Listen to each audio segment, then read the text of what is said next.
বেশ অনেকটা দিন পর মনে হয় যেন দিদা তুমি শান্তির ঘুমটা ঘুমোলে। তুমি যেখানেই থেকো ভালো থেকো।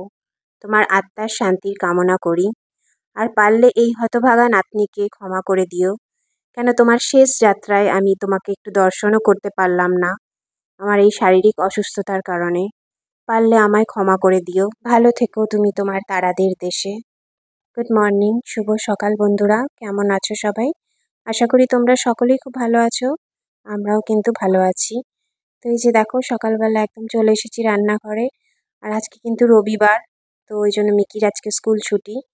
আর আমি না ঘুম থেকে উঠে গেছি, তোমাদের দাদাভাই আর মিকি এখনও ঘুমোচ্ছে। তো আমি উঠেই আগে ব্রেকফাস্টটা বানিয়ে নিলাম। আলু পেঁয়াজ টেঁয়াজ কেটে এখানে মটরের ঘুগনি বানাচ্ছি, যেটা কিন্তু বলতে পারো যে তোমাদের দাদাভাইয়ের ব্রেকফাস্টের মধ্যে মানে পছন্দের একটা ব্রেকফাস্ট। ও কিন্তু ঘুগনি আর মুড়িটা খেতে, শুধু তোমাদের দাদাভাই না, আমারও ভীষণ ভালো লাগে। ব্রেকফাস্টে আমরা এটা প্রায়ই খেয়ে থাকি। তো এই জন্য দেখো, যেহেতু ওরা ঘুমোচ্ছে, আমি আগে ব্রেকফাস্টটা বানিয়ে নিচ্ছি, তারপরে স্নান টান করতে যাব। তারপরে তো তোমাদের দাদাভাই উঠলে চা খাবোই। এই যে ঘুগনিটা বানিয়ে একদম রেখে দিলাম। আর মিকির জন্য আজকে বানাচ্ছি হচ্ছে একটু ম্যাগি। ওকে কিন্তু শনিবার বা রবিবার যে কোনো একটা দিন, যেহেতু ও বাড়িতে থাকে, একটু বলে মা ইপি দাও ম্যাগি দাও, তাই জন্য একটু দিয়ে থাকি, বাকি কিন্তু কখনোই দেওয়া হয় না। আর এই যে দেখো আমার স্নান হয়ে গেছে, ঠাকুর পুজোও কিন্তু হয়ে গেছে। আর হচ্ছে আজকে হচ্ছে গিয়ে আমার দিদার কাজ, যেটা মা করবে আর কি। তো সেই জন্য সকাল থেকে ভীষণই মনটা খারাপ। ফোন করেছিলাম ওই বাড়িতে, মা শর্মীয়দের সঙ্গে কথা হয়েছে। তো বললো যে হ্যাঁ ঠাকুরমশাই আসবে, কাজকর্মে সব বসবে মা আর কি। তো সেই জন্য একটু সকালের দিক থেকে মন মেজাজটাও একদমই খারাপ ছিল।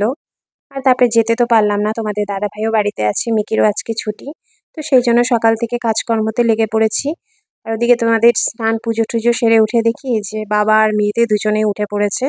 মিকি উঠে দুষ্টুমি করছে, ও টেন্ট হাউসের ভিতরে ঢুকে বসে আছে। আর এইদিকে দেখো, যেহেতু শুনেছে যে ওকে আমি একটু ম্যাগি বানিয়ে দিয়েছি, আগের থেকেই সস বের করে এখানে ওখানে সস ঢালাঢালি শুরু করে দিয়েছে। আর তারপরেই চা বানিয়ে নিলাম, তোমাদের দাদাভাই আর আমি একটু চা খেয়ে নিলাম। আর মিকিকে তো বললামই ব্রেকফাস্টে ওর জন্য ম্যাগি বানিয়ে রেখেছিলাম।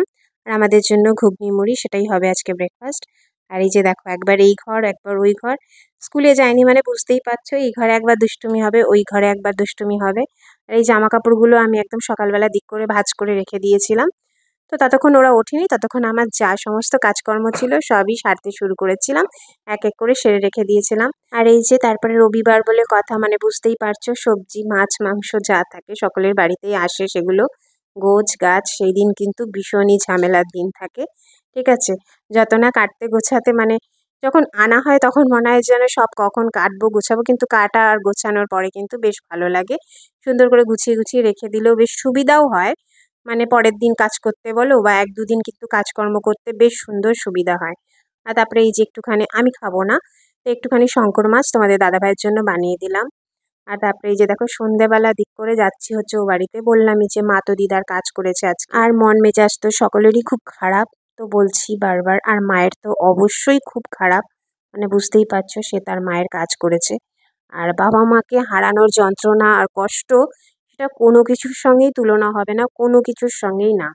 আর আপনজনকে হারানোর ব্যথা আর কষ্ট যন্ত্রণা, সেটা কোনো কিছুতে বলেও বিশ্লেষণ হয় না সেই যন্ত্রণা। তারপরে যে দেখো, আসার পরে একটু চা খেলাম, শর্মি চা বানালো, মা আমি শর্মি তিনজনে মিলে চা খাচ্ছিলাম। আর দেখো, জানি না বাচ্চাগুলো অন্যদিন দুষ্টুমি করে, ওরাও কিন্তু বুঝতে পারছিল মন মেজাজ সকলেরই খুব খারাপ। ওরা কিন্তু দুই বোনে মিলে এক জায়গায় বসে সুন্দর ড্রয়িং করছিল।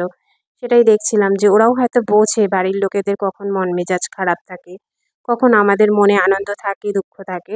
দেখো, অন্য সময় কিন্তু দুই বোনে মিলে দুষ্টুমি করে, তো মাকে বললাম তুমি একটু ওদের কাছে বসো, তাহলে কি বলো, মায়ের হয়তো একটু মন মেজাজটা ভালো লাগবে, ওদের দেখে আনন্দ লাগবে। আর তারপরে দেখো, এই যে দোকান থেকে ফোন করেছিল, মিকির না আধার কার্ড বানাতে গেছিল, মানে বানানো হয়ে গেছে, তো দাদাটা ফোন করেছিলেন তোমাদের দাদাভাইকে, তো সেটা আবার আনতে গেলাম। আর আসার সময় এই যে টুকটাক একটুখানি ঘরের জিনিসপত্র নিয়ে আসলাম। আর দেখো, আসার সময় না, মানে বাবা যেহেতু লাল শাক মানে ডাঁটা এনেছে, লাল লাল ডাঁটা হয়, সেগুলো আবার মা আর শর্মি আমাকে দিয়ে দিল, উচ্ছে আর ডাঁটা। আর এই যে আসার সময় দেখো, দুধ দই এগুলো সমস্ত নিয়ে চলে এসেছি, বিস্কুট টিস্কুট, ঘরে যেগুলো একটু টুকিটাকি লাগবে আর কি। আর ফটোটা দেখে আরোই খারাপ লাগছিল দিদার, যে মানে যখন উনি আসতেন আর কি আমাদের বাড়িতে, মানে অত সুন্দর ছিল সেজে গুজে, আর সবসময় না সেজে গুজে ফিটফাট থাকতে খুব ভালোবাসতো। তো সেই সকল কথাগুলো সব মনে পড়ছিল, আর মনটা আরোই খারাপ হচ্ছিল, ভারী হয়ে যাচ্ছিল। তো যাই হোক, এই যে বাড়িতে এসে পড়েছি, এবার তো নিজের কাজকর্মে আবার লেগে পড়তে হবে। আর মিকি এখানে বসে খেলা করছিল, তো তোকে আমি বলছিলাম মা খেলা হয়ে গেলে কিন্তু তুমি সুন্দর করে এগুলো গুছিয়ে রাখো। তো ছোট মানুষ অত তো আর শোনে না, তবুও চেষ্টা করছিল আর কি। তারপরে সেই আমাকেই গুছিয়ে রাখতে হয়। ওকে বলছিলাম তুমি একটু একটু করে গোছাও তো দেখি কিরকম গোছানো যায়।